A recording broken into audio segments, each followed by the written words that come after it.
આ હું પણ નીચે હું આવું આખા પગની ઈ થોડી ફાવે. રસ્તામાંથી છે ને હું લઈ આવ્યો છું પાણી પોરી. જો આ લીધો ઘરે મસાલો બનાવ્યો છે. જોઈ લો.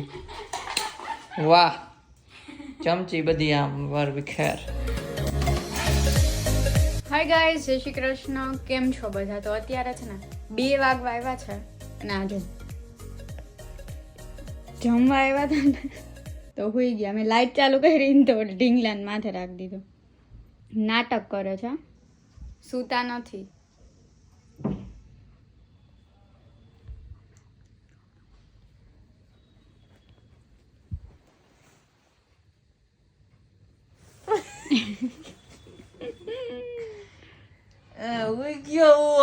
હે દેખાતું તું. ઓફિસ જાવ ઓફિસ.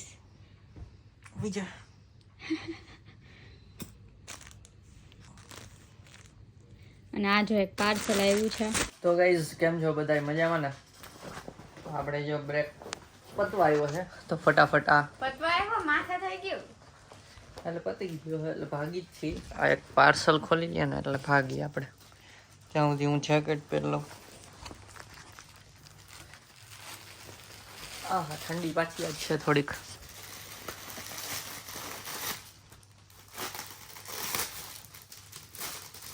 સ્કિન કલરની લેગિંગ્સ મગાવી છે. સ્કિની કઈ પહેર્યું જ ન ને એવું લાગે. અને અંદર જો ગરમ ગરમ હે, ઊન લાગે છે. આ હું પણ નીચે હું આવું આખા પગની ઈ થોડી ફાવે. આવી જાવે આવી તો કાપી નાખજે. હા છે ને લે પગ તો કાઢવા ને બાર. લઈ ફરી આવીએ પણ પપ્પાને કહેવાનું એથી કાપીને અહીંયા આમ વાડી દે. યો મારું ઠંડી અંદર ઘરે ને આ છોકરીઓ આટું આવા બધાય કાઢે. હે તમે છોકરા અત્યારે ચેક કરસ. હા સમજાવ. જો ગાઈસ આવું લાગે આ પગમાં પહેર્યું ને તો. એટલે આ ખાલી એમને પહેરવા ન હોય ને કોકને તો એવું લાગે પહેર્યું જ નથી નીચે એટલા માટે. આ તો કેવું કે એને અહીંયા શૂઝ પહેરશે હા એટલે આ તો એને ફેશન કરવી છે. એ ફેશન તમને છે ને ફરવાના બ્લોગમાં દેખાશે. હું તમારું રિવીલ કરી દઈશ. સારું ચલો હાલો ભાઈ આપણે નીકળી પાછા ઓફિસ. શું કાન પટ્ટી અહીંયા હું પગમાં ભરાઈ દઉં આમ.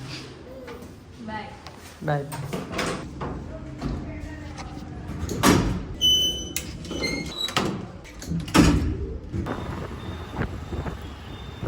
આ કઈ ગાડી વળી એની ઉપર જ એની ઉપર તો ના લાગી. ગાઈસ ઓફિસે જાઉં છું ને હવે 2 દિવસ ઓફિસે જવાનું છે, ગુરુ અને શુક્રવાર ને પછી આપણે નીકળી જવાનું છે ટ્રીપમાં. અમે પહેલી વાર જઈએ છીએ એ બાજુ, જોઈએ કેવો એક્સપિરિયન્સ રહેશે. અત્યારે તો તડકો થઈ ગયો તો ઠંડી નથી લાગતી. સવારમાં ગયો ત્યારે ઠંડી લાગતી. 3 hours later.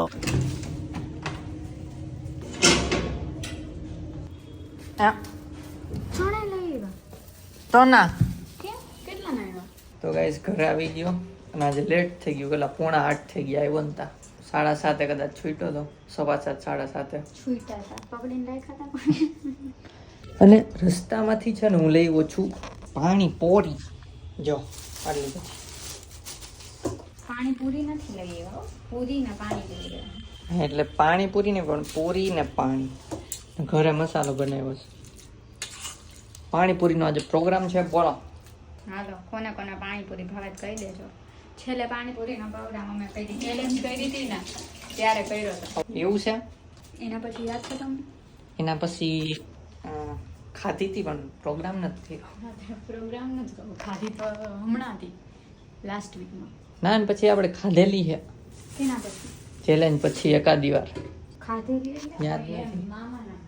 હા મામાને ખાધી. જો મેં કીધું યાદ કંઈક આવે ને. આ દહીં લઈ આવ્યો છું તો ક્યાં નજર પૂછવા તો બેગમાં પડ્યું રહી. ચાલ લે મસાલો એ લોકોનો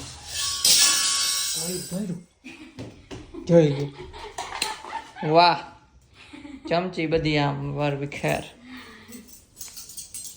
આટલી બધી ચમચી કોને જો હે તો કે આખું આ હોય ઠીક. ડબલું તો રહી ગયો. આમાંથી આમ ધ્યાન રાખતા હોય તો પડી ગયું આડું થયું ને આપણે દહીં કાઢી આવી.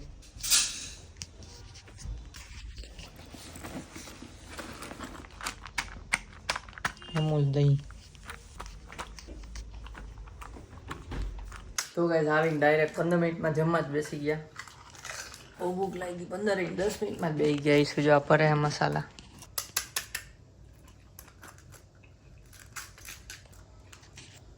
ખાને લગો આમ હે ને મસાલો એક એક ભરીને ખાવા જ માંડજો. મારા આટું સેવા નથી કરવાની, ખાવા માંડ ભરી ભરીને. હા પણ હાલો તમે કરો બધું બ્લોગ ચાલુ નહીં ત્યાં એટલું બધું ભરો.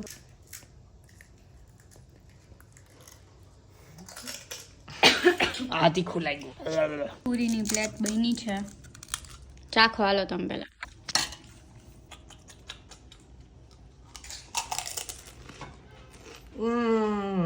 હજી તો ખાધા પેલા હાલો હાલો ખાઈ લઈએ હવે.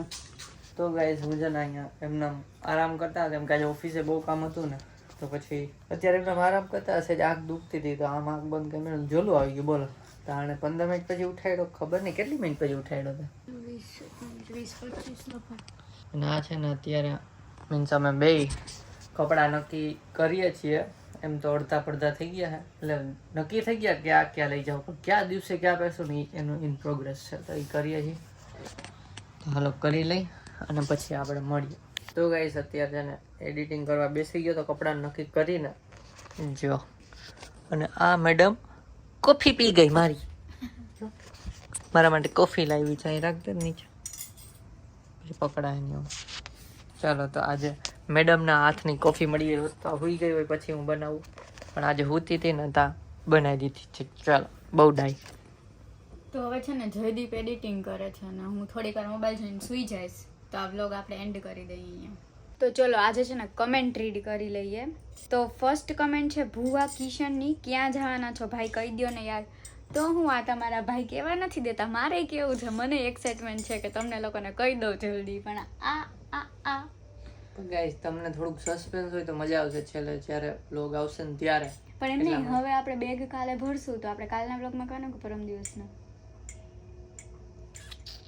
તમને આન્સર અપાવડાવું. ઈ કાંઈ કહું નહીં હો. ઈ મને ના આવડે. ઈ મને ટ્યુશનમાં જ આવડે. ઈ મને ઘરે જ આવડે. તમને છે ને એટલી હિન્ટ આપી દઉં કે 1 કે 2 વ્લોગમાં તમને ખબર પડી જશે ફૂલ એન્ડ ફાઇનલ. ત્યાં પહોંચીને ડાયરેક્ટ કહેવાનું છે કેસા આદમી હે ये. હાલો કમેન્ટ કોને વાંચવાનું નહીં. નેક્સ્ટ કમેન્ટ છે સંદીપ બગાઈની કે હવે મજા આવતી નથી ભાઈ. તો જે ઓલો પર્સ વાળો વ્લોગ મૂક્યો હતો એમાં એને કમેન્ટ કરી છે. પણ હા કેમ કે હમણાં અમે આમાં જ પડ્યા છીએ અને એક તો જોબે અત્યારે મારે ફૂલ વર્ક છે. આજે હું લેટ આવ્યો હતો પછી ઘરે ને ઘરે તમને ઘરના બ્લોગ બતાવતા એટલે તમને નહીં મજા આવતી. પણ અમે હમણાં ફરવા જવાના જ છીએ. કંઈક નવીન કરવાનો મતલબ અત્યારે નથી વિચાર આવતો કેમ કે ફરવા જવાનું છે તેનું બધું શોપિંગ ને ચાલતું હોય, બેગ પેક કરવાની બધી જો ઝીણી ઝીણી વસ્તુ. અહીંયા જુઓ તમે અહીંયા બધા ખડુકલા કર્યા છે એટલે એન્ડ ટાઈમ પર ભૂલાય નહીં એટલા માટે તેના બધા લિસ્ટિંગ બનાવતા હોય ને આ બધા કામમાં હોય એટલે છે ને વ્લોગમાં કંઈ કન્ટેન્ટ નવો નથી વિચાર્યો એટલે આઈડિયા નથી આવ્યો એટલા માટે. પણ નવો નથી વિચાર્યો એટલે આઈડિયા નથી આવ્યો એટલે હમણાં કાંઈ નવા વ્લોગ યુનિક નથી આવતા. પણ અમે લોકો ફરવા જવાના છીએ એમાં તમને લોકોને બહુ જ મજા આવશે. તો એ વ્લોગ જોવાનું ના ભૂલતા. ફરવા જઈએ અને એ વ્લોગમાં તમને લોકોને મજા આવશે 100%. થેન્ક યુ જે લોકો આવા વ્લોગ ઘરના ડેઈલી વ્લોગ પણ જોવે છે. સારા તો બધા જોતા જ હોય વધારે લોકો, પણ ડેઈલી વ્લોગ જોવે છે એના માટે ખાસ thank you. Thank you. Next comment છે યાર પાગલ કરીને આઈડી છે. એણે છે ને હાર્ટનું ઇમોજી રાખ્યું છે અને મેં એમની પહેલાં બી જોઈ હતી. એમણે કંઈક એકાદા વ્લોગમાં હતી કે તમે તો કમેન્ટ નથી વાંચતા એવું કંઈક, એટલે મે બી એમની જ હતી. તો હવે તમારી કમેન્ટ રીડ કરી લીધી છે. કમેન્ટ ત્યારે પિક નહીં થયો, અત્યારે આવી ગઈ છે. હા થેન્ક યુ બધાને કમેન્ટ કરવા માટે. Thank you so much. We hope કે તમને ફરવાના વ્લોગ ગમશે. અત્યારે તમે 1-2 દિવસ હજી ડેલી વ્લોગ્સ જોઈ લો પ્લીઝ. કેમ કે થાકોડો એટલો લાગે છે ને એટલા માટે. હમણાં હું આવીને મેં તમને કીધું જ હમણાં વ્લોગમાં કે હું ઝોલું આવી ગયું હતું. બોલો 5 મિનિટ આગ બંધ કરી દઉં. એટલે હમણાં થોડોક લોડ વધારે છે કેમ કે ફરવા જવાનું તો એનું બધું કન્ટેન્ટ ભેગો કરીએ છીએ અને જોડે જોડે એનું એડિટિંગ બી કરવાનું એટલે થોડુંક બધું મિક્સઅપ થઈ જાય છે, પણ કંઈ નહીં. ચાલો હવે બહુ બકવાસ કરતા નથી, વ્લોગને અહીંયા એન્ડ કરી દઈએ. ગમ્યો હોય તો લાઈક કરજો, ચેનલ પર ન હોય તો સબસ્ક્રાઇબ કરજો. તો મળીએ નેક્સ્ટ વ્લોગમાં, ત્યાં સુધી બાય બાય ગાઈઝ. અને last but but not least